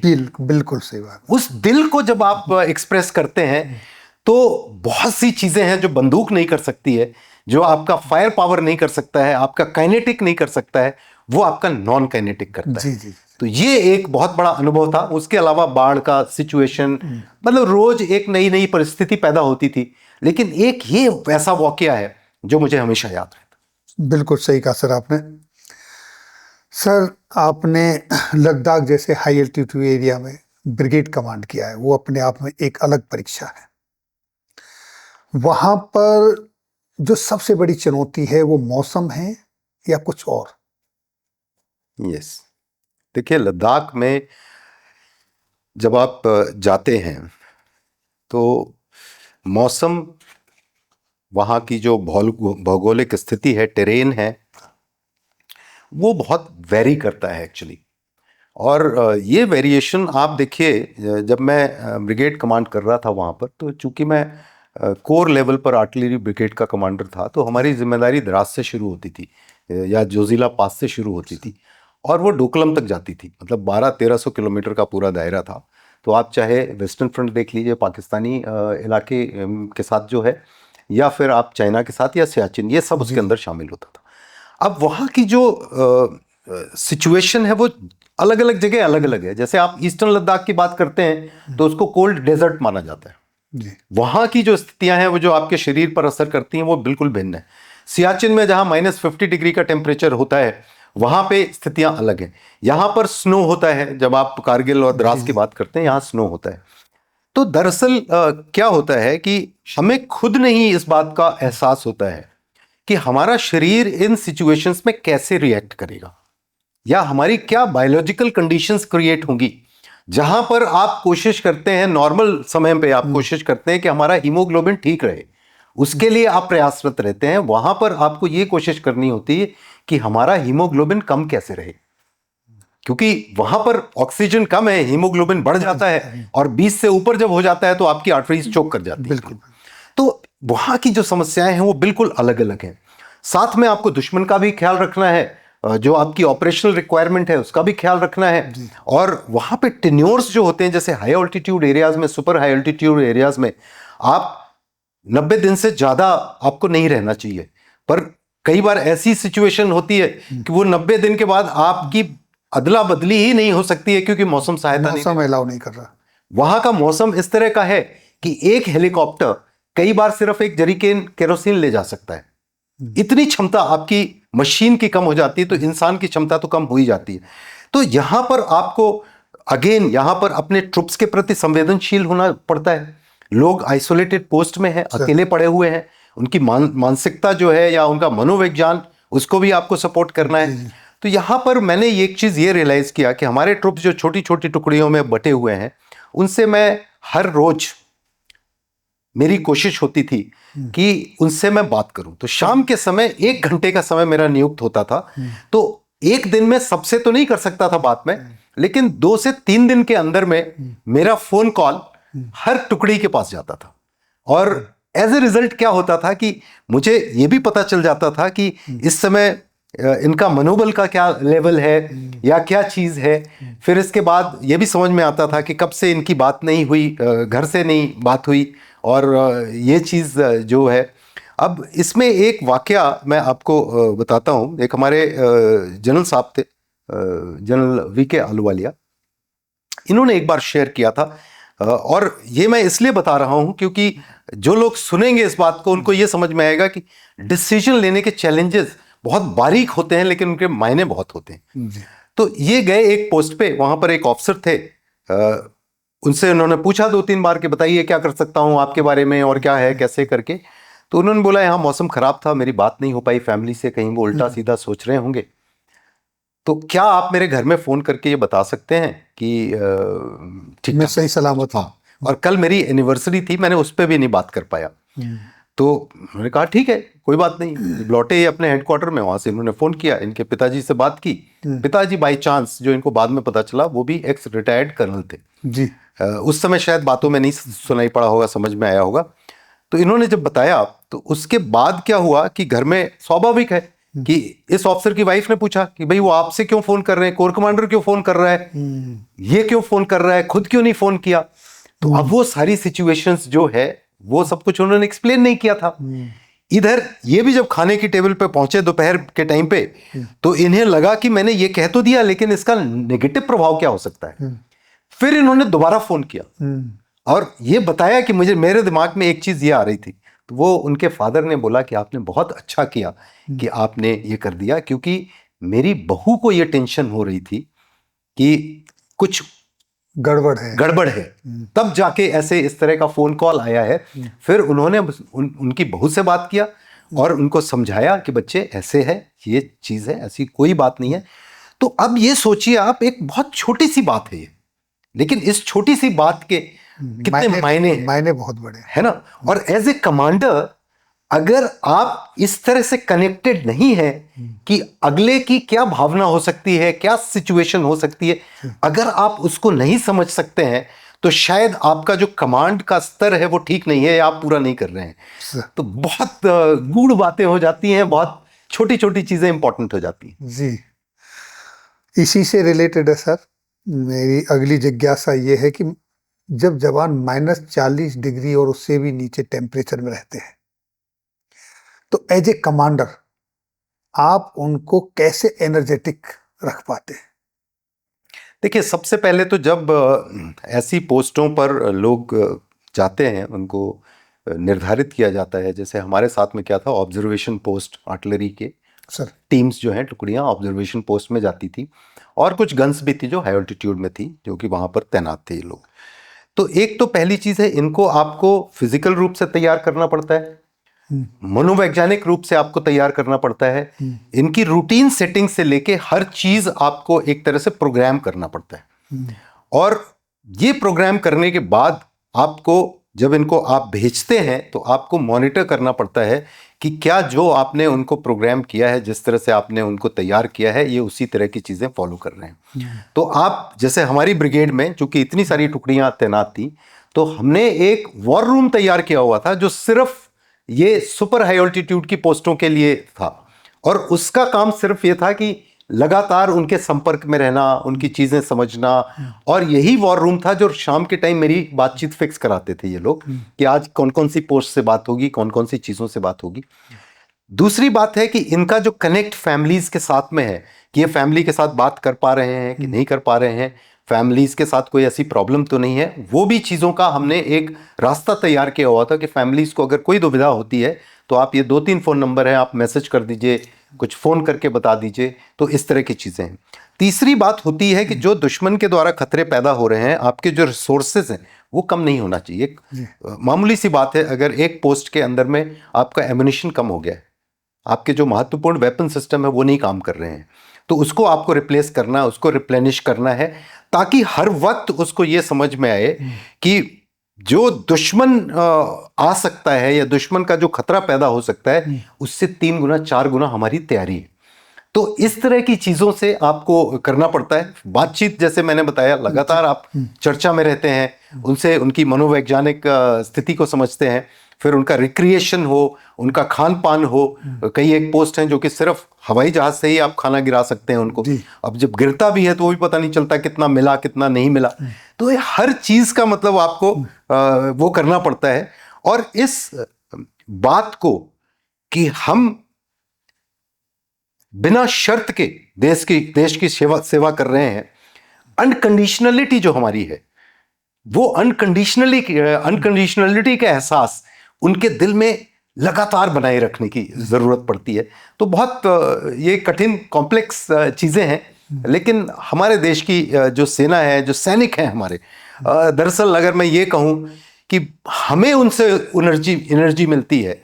जब हम उनसे बात करते हैं तो हमारी बैटरी चार्ज कर देते हैं, उनकी बैटरी तो ऑटोमेटिकली चार्ज रहती है, क्योंकि ये ऐसे खूबसूरत जो प्राणी हैं वो आपको सिर्फ भारतीय सेना में मिलते हैं। जी जी जी सर, आपने ग्राउंड ड्यूटी से लेकर आर्मी कमांडर के एडवाइजर तक की ड्यूटी की है, तो जब ये ड्यूटी बदलती है इस तरीके से, तो एक ऑफिसर्स के रोल में क्या परिवर्तन आता है? देखिए, आप जैसे मेरा रोल था आर्मी कमांडर के एडवाइजर के तौर पर, तो एज ए एडवाइजर आप जनरल साहब की आंख कान नाक सब कुछ का काम करते हैं आप। तो आपको गुड फाइंडिंग भी करनी पड़ती है, आपको फॉल्ट फाइंडिंग भी करनी पड़ती है। आपका रोल ये होता है कि आर्मी कमांडर साहब कोई भी डिसीजन ऐसा ना लें जो दूरदर्शिता का परिचायक नहीं है, जो पूरी तरह इन्फॉर्म्ड डिसीजन नहीं है, जो पारंपरिक तौर से और आधुनिक तौर से सही नहीं है। तो ये सब चीजें, मतलब आपका रोल होता है कि आप ये सब चीजें इंश्योर करें। ज्यादातर समय आप उनके साथ ही बिताते हैं, क्योंकि जहां भी विजिट्स होती हैं, कुछ होती हैं, इस तरह की चीजें होती हैं, उनके बारे में परसेप्शन लोगों के साथ में क्या है। अब जैसे एक छोटा सा एग्जांपल मैं आपको बताता हूं कि हम हल्द्वानी गए जी, तो हल्द्वानी में एक ECHS था, एक यूनिट के अंदर में था ECHS। तो आर्मी कमांडर साहब तो बाकी बात किया, डॉक्टर से, जो ऑफिसर्स वगैरह हैंडल कर रहे थे उसको किया। मैंने जाके जवानों से, जो सैनिक लोग आए थे, पूर्व सैनिक लोग, उनसे बात किया, जो बूढ़े और जो इस तरह के लोग आए थे। तो उन्होंने हमें बताया कि हम आते हैं इतने दूर दूर से, कई बार यहाँ आते हैं कि दवाई नहीं मिलती या डॉक्टर नहीं अवेलेबल होते, तो हम पूरा दिन भी हो जाता है और उसके बाद दोबारा हिम्मत करने में हमें 15 दिन 20 दिन से कम नहीं लगता है कि हम दोबारा ऐसी कोशिश करें। तो मैंने ये बात आर्मी कमांडर साहब को नहीं बताई। मैंने, जो ऑफिसर थे, कर्नल साहब थे, वो डील कर रहे थे इससे, तो उनसे मैंने, शाम को हम लोग नैनीताल में रुके थे, तो मैंने उनको वहाँ बुलाया हल्द्वानी से। मैंने कहा आप थोड़ी मेरे साथ आइए बात। तो मैंने उनको एक उदाहरण दिया कि आप एक पीतमपुरा में आयुर्वेदिक डॉक्टर हैं, उनके यहाँ जाइए, एक लेडी है अनपढ़, वो रिसेप्शन का काम करती है और वो इतनी खूबसूरती से हैंडल करती है कि हर व्यक्ति जो जाता है वो सेटिस्फाइड जाता है। हर व्यक्ति का निदान, कोई एकाएक आ जाता है, मतलब पहले से नंबर नहीं लगाया है, वो भी आ जाता है, उसकी इमरजेंसी की भी। तो मैंने कहा, मैंने इस चीज़ को बहुत रीड किया है, क्योंकि मेरे फादर इन लॉ थे, उनको हम दिखाने के लिए कई बार जाते थे। तो मैंने कहा आप एक JCO साहब को भेजिए और वो जाके इसको स्टडी करें और फिर आप अपने उसमें इम्प्लीमेंट करिए कि कैसे होता है। उन्होंने किया ये बात को, और इतनी खूबसूरती से इन्होंने इम्प्लीमेंट किया। इन्होंने सबसे पहले तो गेट के बाहर एक कमरा बनाया जिसमें बढ़िया सुख सुविधा वाली चीज़ें, AC, पानी, चाय, नाश्ता, सब कुछ उन्होंने ऑर्गेनाइज किया। और फ़ोन का सिस्टम इस तरह से किया कि आप पहले से नंबर लगा के आइए, आप बता के आइए, तो हम इंश्योर करेंगे कि आपकी दवाई भी हो, आपका डॉक्टर भी हो और जो भी चीज़ हो। और आप ECHS में जाकर वेट ना करें, आप यहाँ पर वेट करें, क्योंकि वहाँ पर ये सुविधा नहीं होगी जो कि रिसेप्शन में आपके। तो ऐसे करके उन्होंने बहुत सुंदर सी व्यवस्था बनाई। तो मेरा कहने का मतलब ये है कि आर्मी कमांडर तो एक बहुत बड़ी हस्ती हैं, एक बहुत शक्ति का परिचायक हैं और बहुत एक ओहदा है उनका, लेकिन उनकी आंख कान नाक का काम आपको करना है। आर्मी कमांडर का पावर जो है वो सही दिशा में कैसे लगे और कैसे वो परिवर्तन लेकर आए, और वो परिवर्तन लेकर आए जो साल दर साल चलता रहे, जो आगे के लिए, भविष्य के लिए कामगर हो। तो ये चीज है आपका रोल करना। तो आप जहां एग्जीक्यूशन से उठकर आप यहां पर आए, जब आपकी राय, आपकी सोच, आपकी बातचीत ये आपके आर्मी कमांडर के डिसीजंस को प्रभावित करती है। तो इस तरह का फर्क एक्चुअली पड़ता है। तो क्या यहाँ उस अफसर को जो एडवाइजर का रोल कर रहे हैं, ऐसा नहीं लग रहा कि वो भी आर्मी कमांडर की रेस्पॉन्सिबिलिटियों को महसूस करके आगे के लिए तैयार हो रहा है?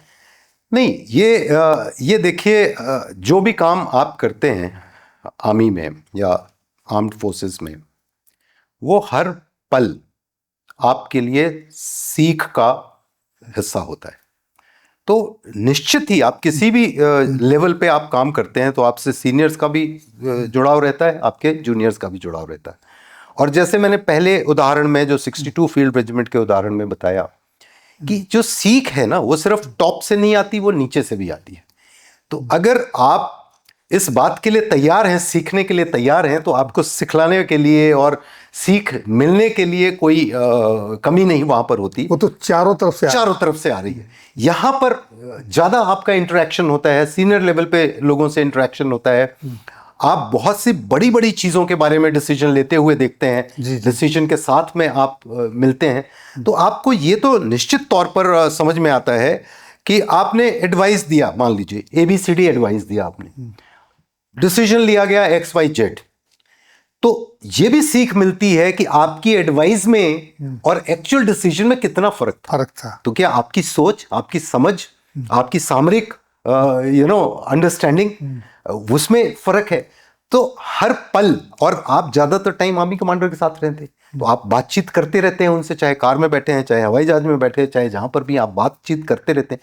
तो हर पल आप ये आकलन लगाते हैं कि इस व्यक्ति में और मुझ में क्या अंतर है, और क्या मैं समय के साथ साथ इस गैप को फिल कर सकता हूं, इस लेवल को मीट कर पाते हैं कि नहीं। एग्जैक्टली। तो जिज्ञासा, सिखलाई और ये जो उत्साह होता है आपका सीखने का, ये बढ़ता चला जाता है।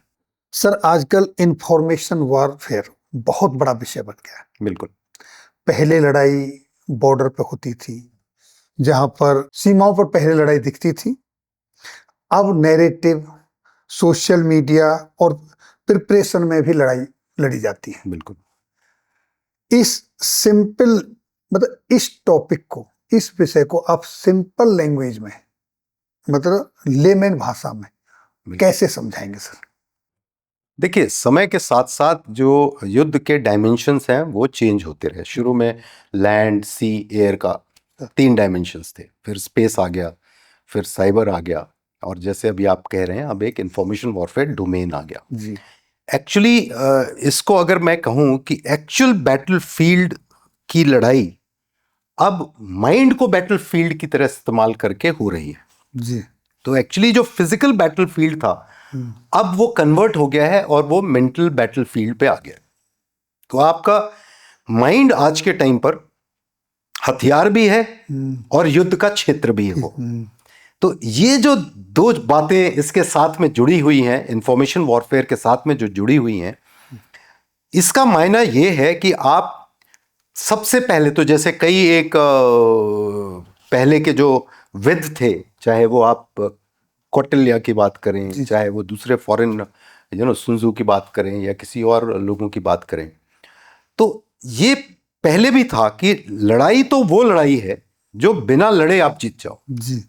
तो अब जो इस इंफॉर्मेशन वॉरफेयर की चीज है, तो आप दुश्मन को परास्त कर दो लड़ाई से पहले।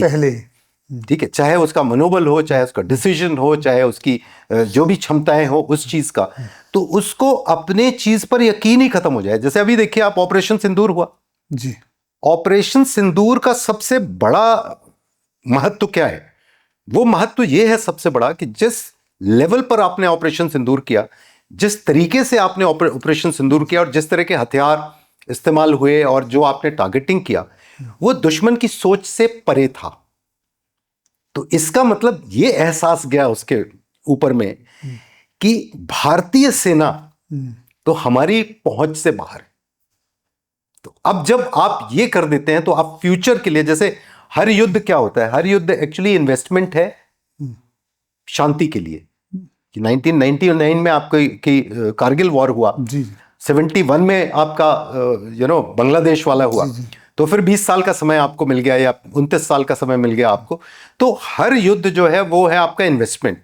तो अगर उसी चीज को आप बिना लड़े हासिल कर लें तो ये है आपका इंफॉर्मेशन वॉरफेयर। और ये इंफॉर्मेशन वॉरफेयर आज के समय पर इतना महत्वपूर्ण हो गया है कि आप चाहे यूक्रेन रशिया की लड़ाई देखिए, चाहे आप यूएस इजराइल का ईरान के साथ देखिए, ग्राउंड पर क्या हो रहा है किसी को नहीं मालूम है, रियलिटी किसी को नहीं मालूम है।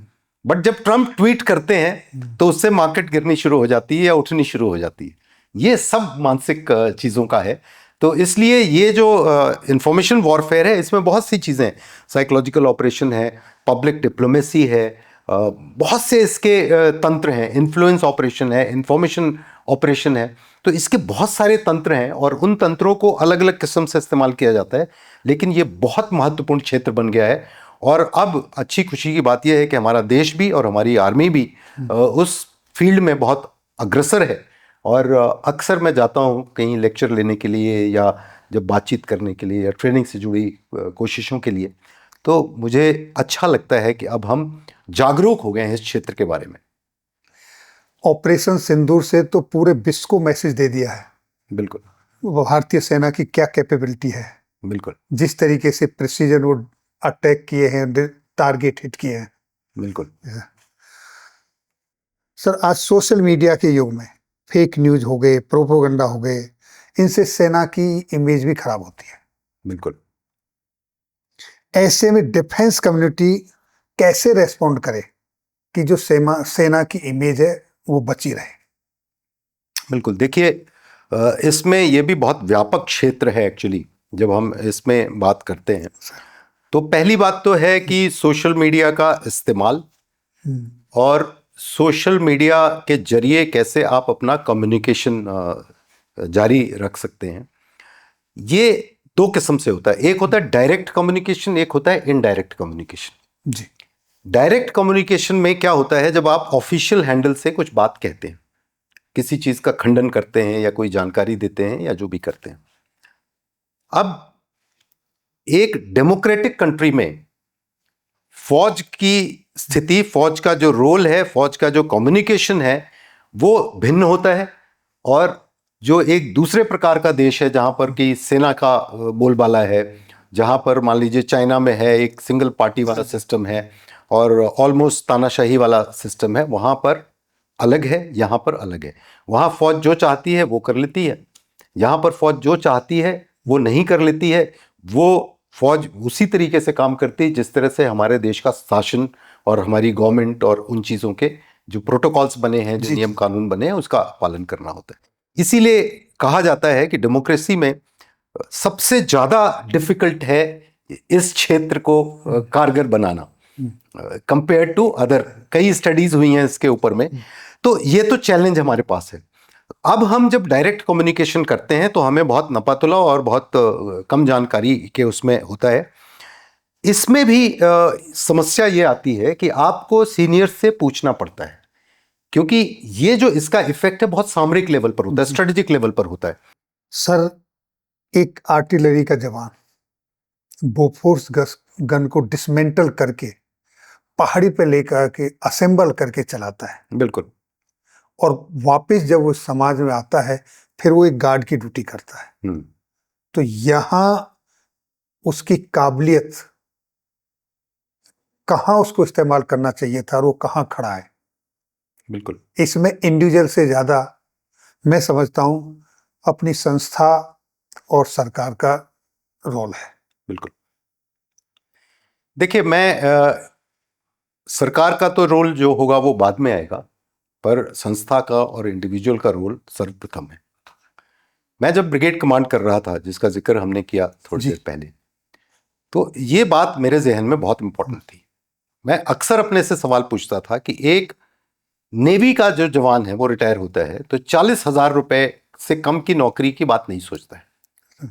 एक आर्मी से जो रिटायर होता है वो 15,000 में भी संतुष्ट हो जाता है। इन दोनों में क्या फर्क है? एक्सपीरियंस इसका ज्यादा है, चैलेंजेस इसने ज्यादा झेले हैं। जैसे आपने तोप की बात की, इस तरह के असंभव काम को इसने संभव किया है। तो ये 15,000 में क्यों संतुष्ट हो रहा है, वो 40 में क्यों हो? मुझे एक फर्क समझ में आया, दोनों के बीच में एक ही फर्क है कि उसको इंग्लिश आती है थोड़ी बहुत, इसको इंग्लिश नहीं आती। नहीं आते। तो मैंने लिस्ट बनाई कि अगले 1 साल में कौन रिटायर हो रहा है। मैंने इंग्लिश का कोर्स शुरू किया। इन लोगों का जो ग्रुप था 1 साल में रिटायर होने वालों को, उनका एक अलग रिक्रिएशन के तौर पर एक अलग जगह पे इकट्ठा होने का, और उनको ये हिदायत थी कि आप हिंदी में बात नहीं कर सकते हो, किसी और भाषा में बात नहीं कर सकते हो, आप इंग्लिश में ही बात करोगे। तो ये एक्चुअली जो प्रिपरेशन है इस चीज की, तो हम फौज में जाने के लिए या सर्विस पाने के लिए तो हम बहुत तैयारी करते हैं, ठीक है, भाग दौड़ में भी, सेहत की भी कोशिश करते हैं, रिटर्न की भी कोशिश करते हैं। अब हमारा दूसरा फेज शुरू हो रहा है लाइफ का, और ये फेज उस फेज से ज्यादा इंपॉर्टेंट है, कई गुना ज्यादा इंपॉर्टेंट। बिल्कुल, क्योंकि अब आपके पास अनुभव है, आपके पास डिसीजन लेने की क्षमता है, आपके पास स्किल्स भी बहुत ज्यादा है। लेकिन अब ये सारी जो स्किल्स हैं, ये सारी जो क्षमताएं हैं आपकी, उसको आप कैसे एक नया ओरिएंटेशन दे सकते हैं, कैसे उसको नए सिरे से ढाल सकते हैं कि आप वो काम कर सकें। अब जैसे जब इंफॉर्मेशन वॉरफेयर में था मैं जी, तो हर एक जो हमारे सैनिक थे साथ में, उनको सबको मैं रोटेट करता था। कोई कंटेंट क्रिएशन में 6 महीने रहता था, कोई डिस्ट्रीब्यूशन में, कंटेंट डिस्ट्रीब्यूशन जैसे सोशल मीडिया और ये सब प्लेटफॉर्म्स को इस्तेमाल करने का होता था। तो हर एक की रुचि, हर एक की जो कैपेबिलिटी है, उसके हिसाब से उसको एक क्षेत्र देता था मैं, और उसके बाद उसको एक्सपर्ट बनाता था। और उसको मैं कहता था कि तुम जिस दिन फौज से निकलो, अगले दिन तुमको 10 लोग तुम्हारे सामने खड़े होने चाहिए जो बोले कि 1 लाख 2 लाख रुपए देंगे, हमारे साथ आ जाओ। ये सोच हमारे अंदर पैदा होनी है, और जब तक हम नहीं तैयार करेंगे, क्योंकि देखिए, एक युद्ध, पहले हर युद्ध आपका सीमा पर होता था, अब आपके कई युद्ध आपके सीमा के अंदर हो रहे हैं जी। और इस युद्ध में आपकी तैयारी उतनी ही जरूरी है जितनी कि आपकी दूसरी युद्ध की है।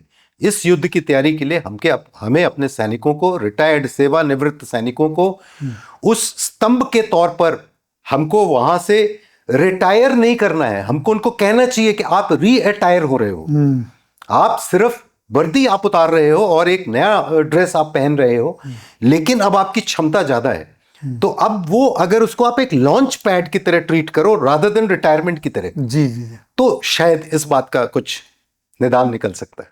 बिल्कुल सही कहा सर आपने।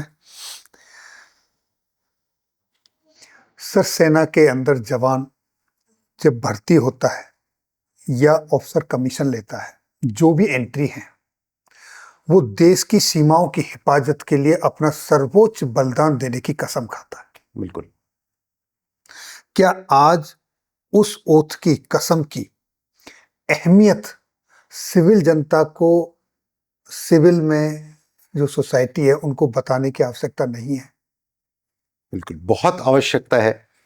और इस बात को मैं जोड़ूंगा, जब मैं इलाहाबाद में सब ग्रुप कमांडर था एनसीसी का, तो मैं ब्रिगेड कमांड करने के बाद वहाँ गया था। कुछ मेरी मजबूरी थी, क्योंकि मेरे फादर इन लॉ इल थे और मेरी वाइफ, सिर्फ 2 सिस्टर्स थी। तो अब मेरी वाइफ का जो रोल है अपनी फैमिली के प्रति, उसका निर्वहन करने के लिए मेरी जिम्मेदारी थी। हमारी भी एक बेटी ही है सिर्फ, तो हम उसके लिए उदाहरण भी बनना चाहते थे। तो मैंने वहाँ पोस्टिंग ली। अब जब वहाँ पोस्टिंग ली तो मुझे लगा यहाँ काम तो कुछ खास है नहीं। तो 10-15 दिन में मैं बहुत व्याकुल सा होने लगा और मुझे लगा मैं कहाँ आके फंस गया हूँ। तो एक दिन तो रात भर सो नहीं पाया। सुबह मैंने 5 बजे के करीब रात भर वेट करता रहा सुबह होने का, और 5 बजे के करीब मैंने ट्रैक सूट पहना और इलाहाबाद से लखनऊ वाली रोड पे निकल गया। हमारा ऑफिस भी उसी डायरेक्शन में था। तो मैंने कहा आज मैं तब रुकूंगा जब मुझे इस बात का जवाब मिलेगा कि why this Kolaveri D with me.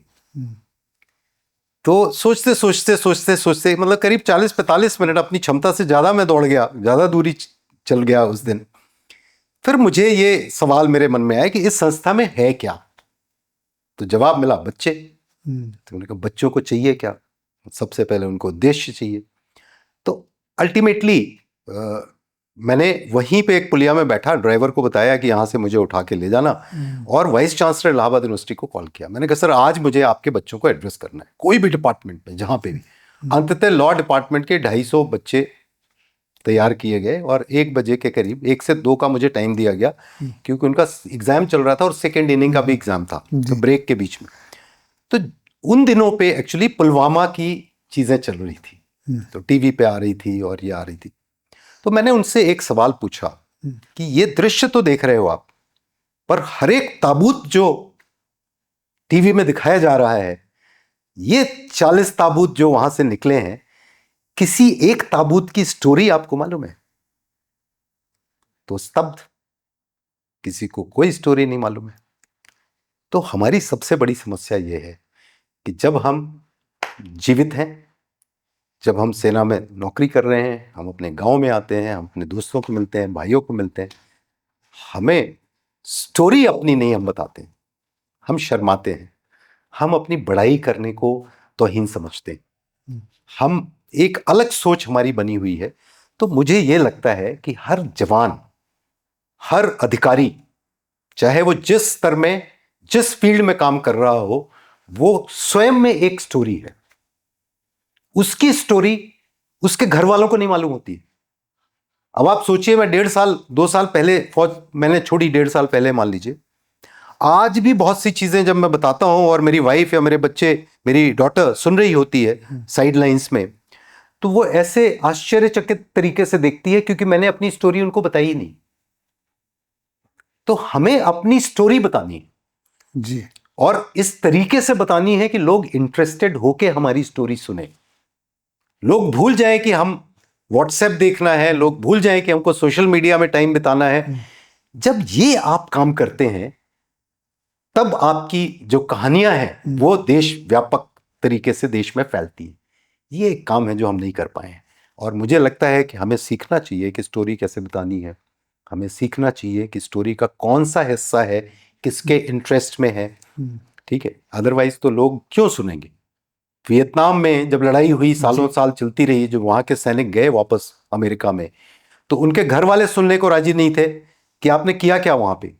और एक ट्रोमेटाइज्ड पॉपुलेशन क्रिएट हो गई उन लोगों की जो सैनिक यहां पर ऑपरेट किए थे, और उनका ट्रॉमा हटाने के लिए, क्योंकि उनके रिश्तेदार तो सामने आ नहीं थे, जब कहानी सुनने को राजी नहीं है, तो उनकी तबीयत में सुधार हो इसके लिए कौन कोशिश करेगा? तो फिर डॉग्स का इस्तेमाल किया गया उस सिचुएशन को मैनेज करने के लिए। तो ये वास्तविकता है, और खासकर आज इतनी फास्ट लाइफ हो गई है जी, कि आप उस फास्ट लाइफ में आप सोच ही नहीं सकते हैं कि आपके लिए समय कोई निकालेगा। तो आपको इंटरेस्टिंग बनना है, आपको सोशल मीडिया से ज्यादा एक इमोशनल चीज आपको क्रिएट करनी है। और मैं समझता हूं कि 15-16 ऐसे इमोशंस हैं जो बच्चों को खासकर कोई एड्रेस नहीं कर रहा है, और उसके लिए वो सोशल मीडिया में भागते हैं। ये सैनिक जो जा रहे हैं वापस, इससे बड़ा क्या सोर्स हो सकता है? आप उन 16 इमोशंस को इतनी पूरी तरह से आप कर सकते हैं कि आप ये जो सोशल मीडिया का अत्याचार हो रहा है, आप उसको भी, देश को उससे भी बचा सकते हैं। बचा सकते हैं लोग, यूथ उधर टर्न कर सकता है। एग्जैक्टली। और छोटी छोटी चीजें देखिए इतनी मायने रखती हैं। मैं एनसीसी में अपने कैडेट्स को बताया कि अपने मोहल्ले में जाके जो गर्भवती महिलाएं हैं उसको आप सल्यूट करो, उनको घर में जाके सबके सामने पूछो कि आप ये खा रहे हो, ये कर रहे हो, आप अकेले 2 जाने लेके घूम रहे हो, तो शायद घर वालों को भी थोड़ी शर्म आ जाएगी कि हम तो इसका लुक आफ्टर ही नहीं कर रहे हैं। बिल्कुल, एग्जैक्टली। तो ये जो प्रक्रिया किया लोगों ने, उस मोहल्ले में इतना प्रभाव इसका आया। इसी तरह बुजुर्ग लोगों को हमने कहा आप अपने मोहल्ले में यूनिफॉर्म पहन के जाइए और बुजुर्ग को सल्यूट करिए, और उनको बिठाइए एक पेड़ के नीचे या कहीं जो भी जगह मिलती है, उनसे सिर्फ आप 15 मिनट बात करिए और उनको ये बोलिए कि हम आपका अनुभव लेना चाहते हैं, अनुभव सीखना चाहते हैं। आप देखिए बुजुर्ग की अहमियत बढ़ जाएगी उस इलाके में। और ये छोटे छोटे बच्चों ने जो इस तरह का एनसीसी के यूनिफॉर्म में उन्होंने जो काम किया, उसके बाद जो फीडबैक मिला आपको, मैं ये कहता हूं कि इस दुनिया को बदलने के लिए रॉकेट साइंस नहीं चाहिए, आपको छोटी छोटी चीजें करनी है, और वो छोटी छोटी चीजें इतनी बड़ी हो जाती हैं, इतनी महत्वपूर्ण हो जाती हैं कि आप परिवर्तन तुरंत देखते हैं। आता है। बिल्कुल। सर, आपने अपने कार्यकाल में, जो कि लगभग 3.5 दशक का आपका कार्यकाल रहा, कोई सेना की ऐसी एक्टिविटी, कोई एक ऐसा रूल, कोई जो आप चाहें कि वो बदलना चाहिए? देखिए, समय के साथ, स्थितियों के साथ आपको निरंतर बदलते रहना है। हम हर जगह देखते हैं एसओपीज लिखी जाती हैं, गाइडलाइंस लिखे जाते हैं, चीज़ें बताई जाती हैं, इंस्ट्रक्शंस दिए जाते हैं। ये समय के साथ बदल रहे हैं, तो आपको बदलना है, एक बात। दूसरी बात यह है कि आपको अपने से नीचे वालों को डिसीजन लेने के लिए मजबूर करना है। अब जब मैं यूनिट कमांड कर रहा था, हमारी यूनिट स्ट्राइक फॉर्मेशन में थी जी, तो उन दिनों ऑफिसर्स की बहुत कमी थी। मेरी यूनिट में सिर्फ 8 ऑफिसर थे मुझे मिलाकर, और मेरा जो दूसरा नंबर का ऑफिसर था वो 6 साल की सर्विस थी, उसको मैंने स्टाफ कॉलेज की तैयारी करने के लिए छोड़ दिया। जी। तो मेरे पास 6 ऑफिसर बचे अपनी यूनिट में, और वो 6 के 6 3 साल से नीचे वाले थे। तो अब वो क्या डिसीजन लेंगे, क्या करेंगे, कैसे करेंगे, ये चीजें बड़ी मुश्किल हो रही थी। तो मैंने एक दिन उनको बुलाया, मैंने कहा भाई आप लोग लेफ्टिनेंट और कैप्टन नहीं हो, आप एक बहुत बड़ी कंपनी है जिसके सीईओज हो, तो आप अब दूसरे तरीके से सोचना शुरू करो, और मेरे पास कोई डिसीजन लेने के लिए नहीं आएगा। जब भी कोई टास्क आपको होता है तो आप प्लानिंग करो और मुझे बताइए कि आप कैसे करेंगे। तो वो आके बताता था, जब भी वो बताता था तो सूबेदार मेजर साहब भी साथ में होते थे। तो बता दिया मैंने उसको, बहुत बढ़िया प्लान है, बहुत अच्छा है, फिर वो चला गया धीरे से। फिर मैंने सूबेदार मेजर साहब को बोला, साहब ये चीज़ तो इसी मुताबिक होगी, ये वाली थोड़ी सी ऐसे कर लेना, थोड़ी सी ऐसे कर लेना, थोड़ी सी ऐसे कर लेना, ठीक है। तो हमने इंटरनल, लेकिन ये पता नहीं चलना चाहिए उसको कि हमने ट्विक किया है इस चीज़ को। फाइनली वो चीज़ हुई और सक्सेसफुल तरीके से हुई, और फिर मैंने भी उसको शाबाशी दी। मेरे ऊपर के सीनियर ऑफिसर्स को भी मैंने कान में बोला, सर इसको थोड़ा सा जरा। आप ये सोचिए 3 महीने 4 महीने के अंदर में मेरे ऑफिसर्स को, मेरे जेसीओस को, एनसीओस को सक्सेस की ऐसी लत लगी, कॉन्फिडेंस लेवल बढ़ गया अपने आप। लग गया एकदम। और कोई ड्रग नहीं है जो कि सक्सेस से ज्यादा एडिक्शन होता है किसी चीज का। और वो सक्सेस की आपने जब एक बार एडिक्शन कर दिया उनको, उसकी जब भूख लग गई और ये कॉन्फिडेंस उसको हो गया कि मैं डिसीजन ले सकता हूं, और जो डिसीजन लूंगा मेरा बॉस जो है वो मेरे साथ है, खड़ा हुआ है, ठीक है। तो इसके कारण क्या हुआ, मेरी क्षमता बढ़ गई। अब अगर मैं हर चीज को सेंट्रलाइज करके रखता, डिसेंट्रलाइज नहीं करता, तो सबसे पहली चीज तो ये मैं चाहूंगा जो बदलनी चाहिए कि एक जीरो एरर सिंड्रोम है जी। कि बिल्कुल गलती नहीं हो। बिल्कुल गलती नहीं होगी तो सीखेगा कैसे? तो हमें सीनियर लेवल पे जैसे जैसे हम जाते हैं, अपने सबॉर्डिनेट्स की गलती को एक्सेप्ट करने का, एब्जॉर्ब करने का, ये सिस्टम हमें अपने उसमें लागू करना है।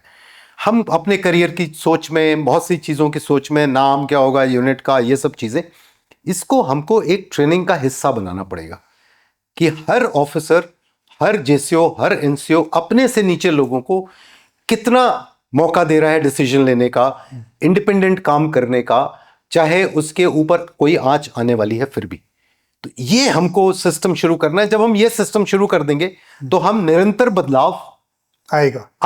और इसको हम एसओपी को सिर्फ ये बताएं कि भाई जब तुम्हारे पास कोई विचार नहीं है, उसके लिए एक विचार है, दे रहे हैं आपको, ठीक है। ये आपको सीमित नहीं करता है, ये आपको थोड़ा सा उंगली पकड़ा के चलना सिखाता है।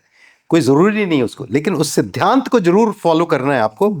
तरीका क्या है आपका, कोई और बेटर हो सकता है तरीका। एग्जैक्टली तभी तो ऑर्गेनाइजेशंस बढ़ती हैं, तभी तो ऑर्गेनाइजेशंस विकास करती हैं। देखिए, तो हमारी ऑर्गेनाइजेशन लर्निंग ऑर्गेनाइजेशन है, आर्मी से बड़ी कोई लर्निंग ऑर्गेनाइजेशन नहीं है।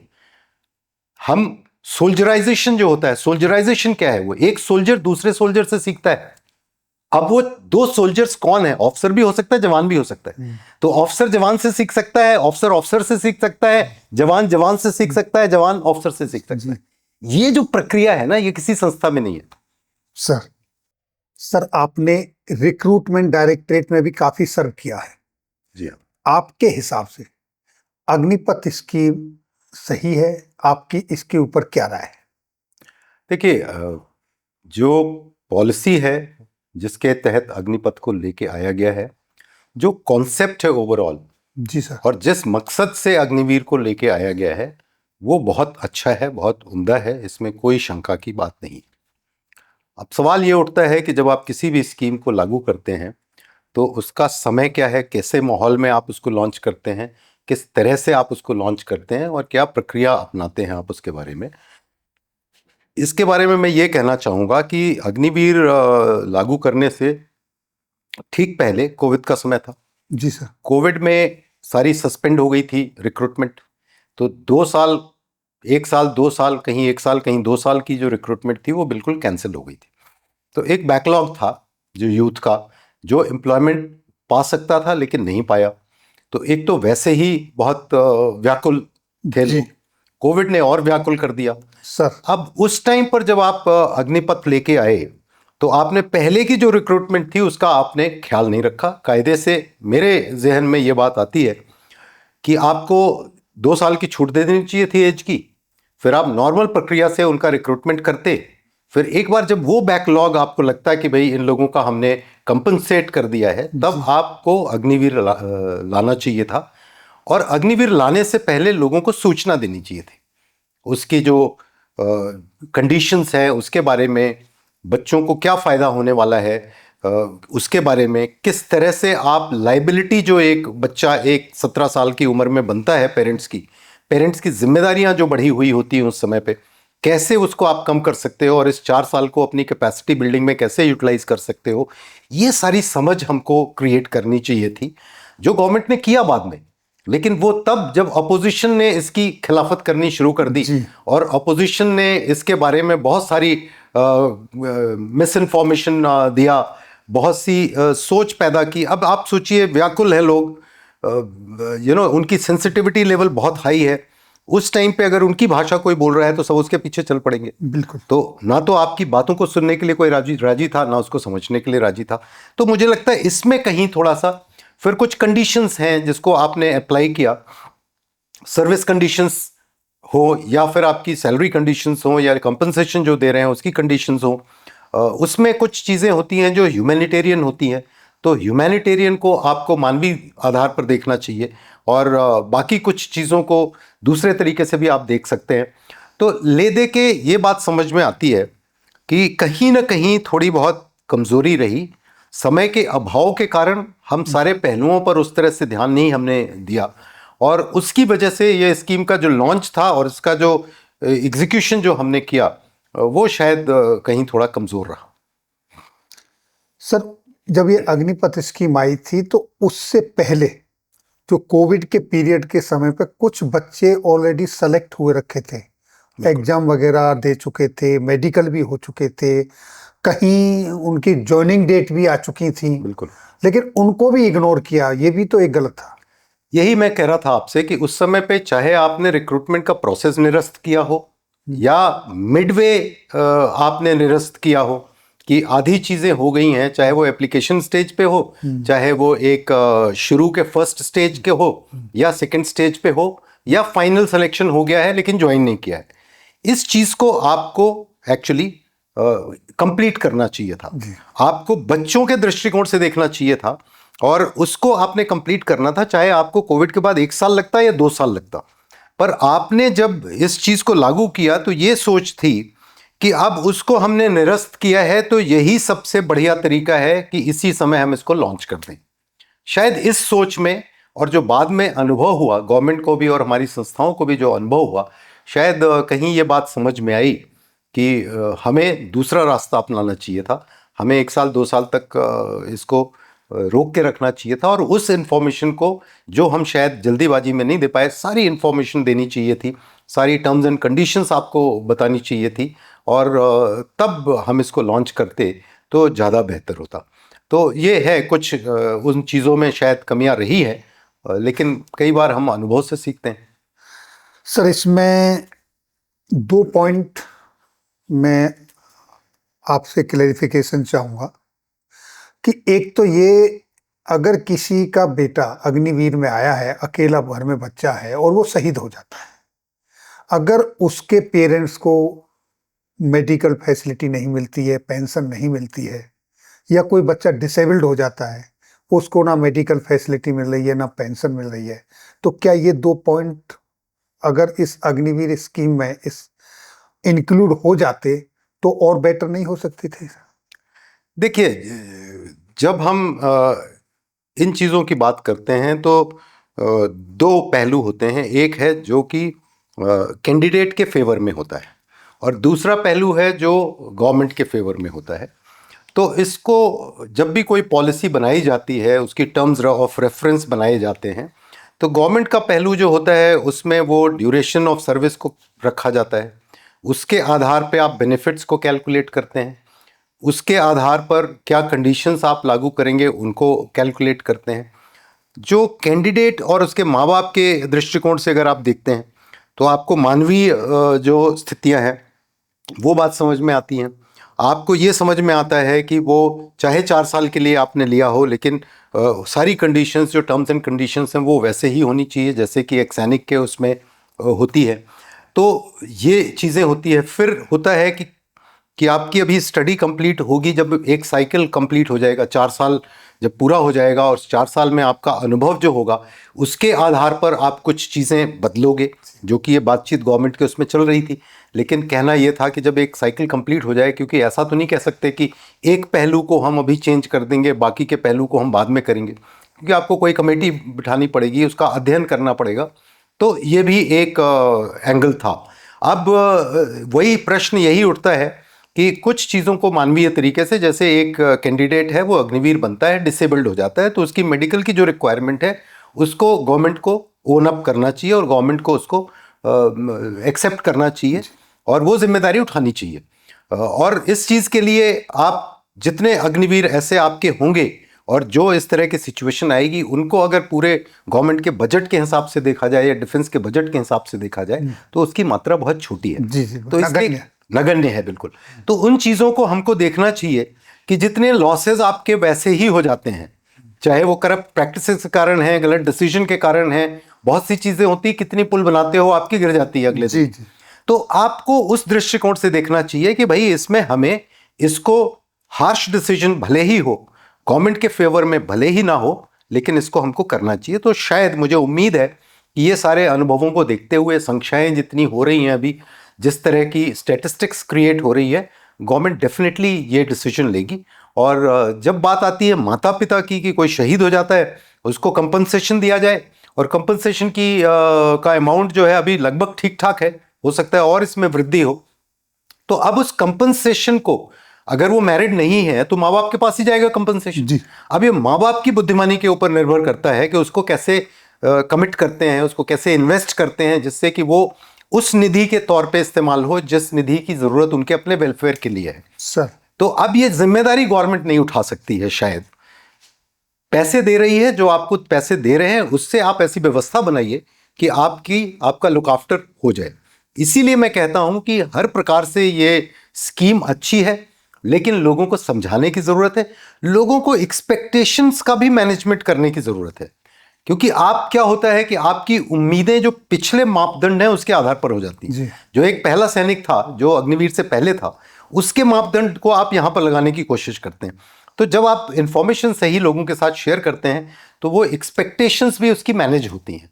और प्रॉब्लम यहां पर ये नहीं आती कि आप क्या दे रहे हैं, पर वो जो दे रहे हैं आप उसके बारे में उसकी उम्मीद क्या है।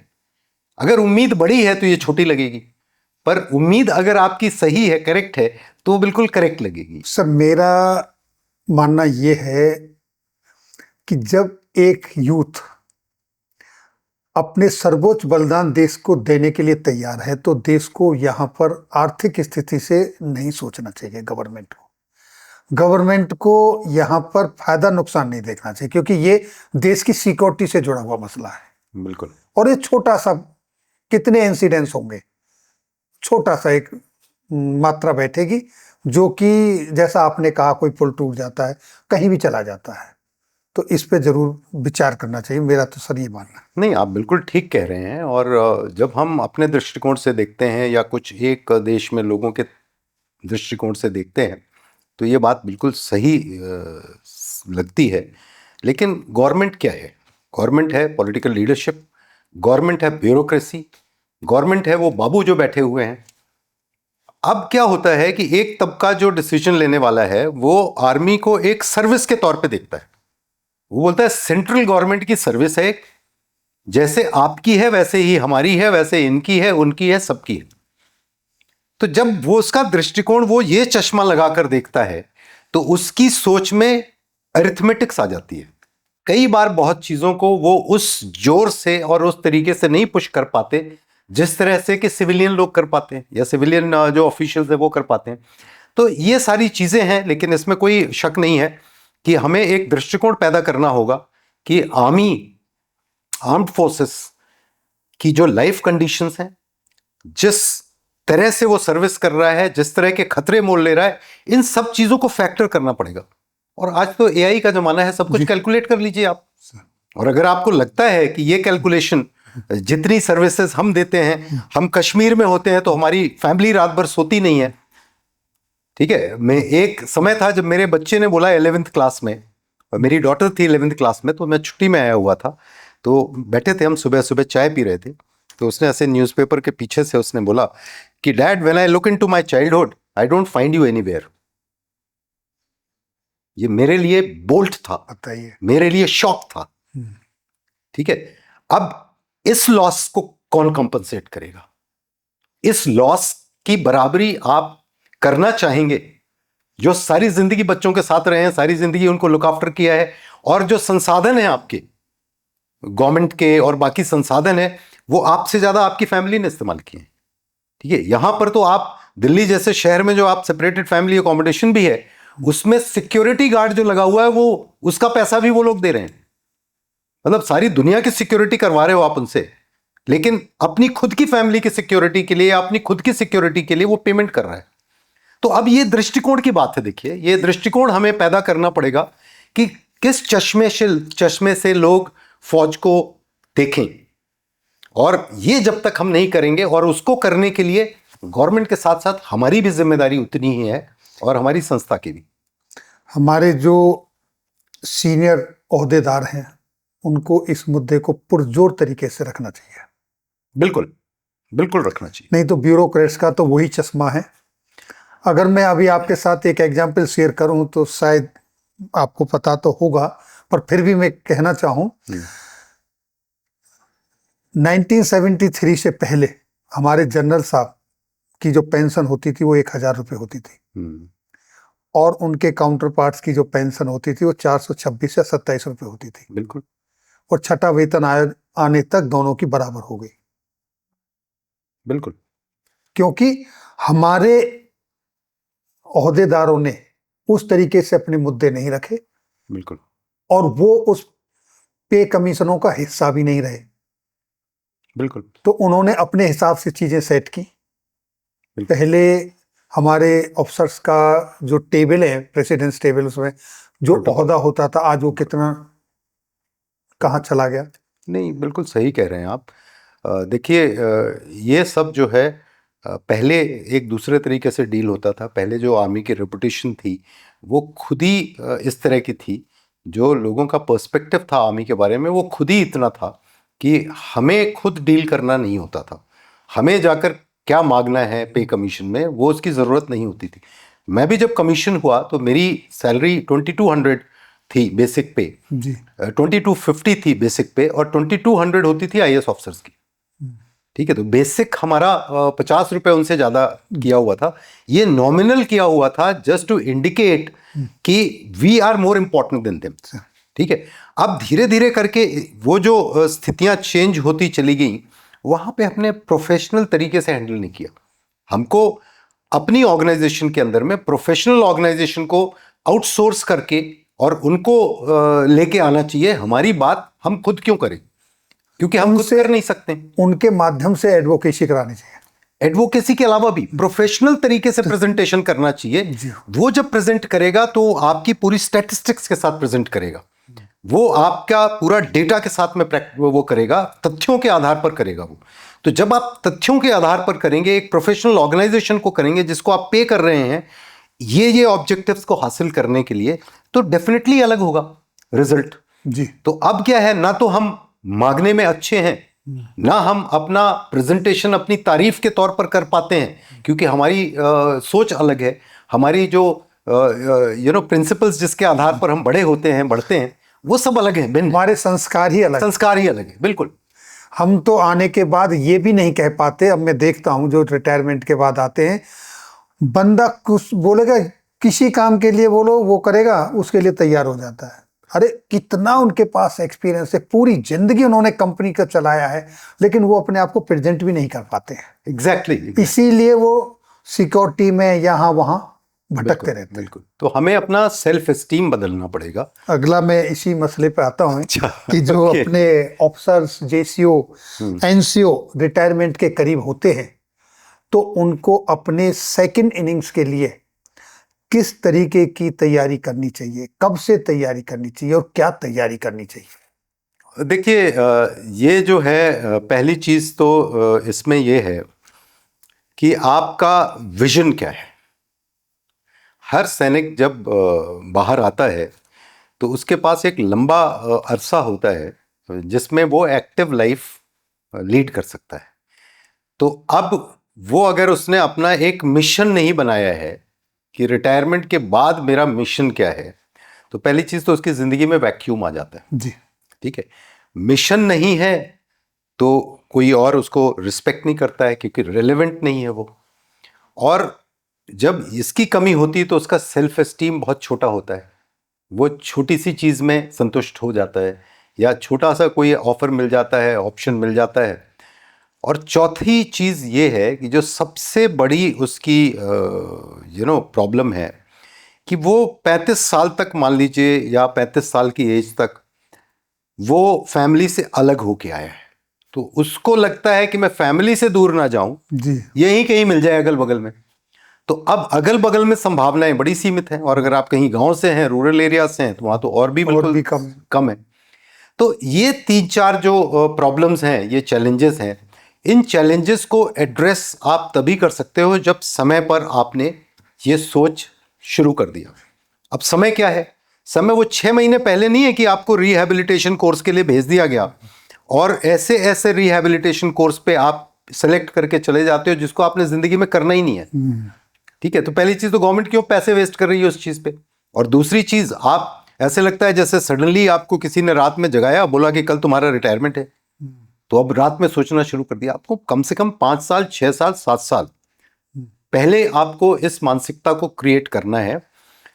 तब तक आपको करियर का ग्राफ भी पता चल जाता है कि अगर आप जवान लेवल पे हो तो आप एनसीओ बनोगे, जेसीओ बन सकते हो, कितनी और सर्विस आपकी आ सकती है, ये अंदाजा आपको लगने लगता है। सबको पता होता है। हाँ। अब अगर आप छोड़ के जल्दी जाने वाले हो या जल्दी आपका कम समय बचा हुआ है, तो आप आइडेंटिफाई कर सकते हो कि आपकी संभावनाएं क्या है, संभावनाओं के साथ साथ आपकी क्या काबिलियत है, तो आप अपनी काबिलियत को भी हासिल कर सकते हो। तो मतलब इतना समय चाहिए जब आप अपने विजन को, अपने मिशन को क्रिएट कर सकते हो, इस्टेब्लिश कर सकते हो और उसकी तैयारी कर सकते हो। चाहे आपको इंग्लिश सीखने की ज़रूरत है, चाहे कोई स्किल्स सीखने की ज़रूरत है, चाहे आपको ये व्यवस्था बनाने की ज़रूरत है कि भाई आप गांव से शहर में शिफ्ट करोगे तभी ये संभव है, तो वो भी इंतज़ाम करना शुरू करते हो आप। तो ये सब चीज़ों के लिए आपको समय चाहिए, और 6-7 साल पहले कम से कम। और इसका दारोमदार मुझे लगता है कि ऑफिसर्स के ऊपर में बहुत डिपेंड करता है, लीडरशिप के ऊपर में बहुत डिपेंड करता है। जैसे मैंने बताया कि मैंने 1 साल का वो किया, जब मैं ब्रिगेड कमांड कर रहा था, तो मैंने 1 साल का डेटा बनाया कि 1 साल में कौन रिटायर होने वाला है। वो इसलिए बनाया क्योंकि उससे पहले अगर किसी ने बनाया होता तो शायद वो प्रक्रिया 5-6 साल पहले शुरू हो गई होती। ठीक है। तो मुझे सिर्फ उसको एग्जीक्यूट करना पड़ता, पर मैंने उस समय किया, और उसके बाद पॉलिसी के तौर पे मैंने ये चीज़ किया कि हमें और पहले ये चीज़ करनी चाहिए थी। तो मुझे लगता है कि ये व्यवस्था हमें अपने सिस्टम में लानी पड़ेगी।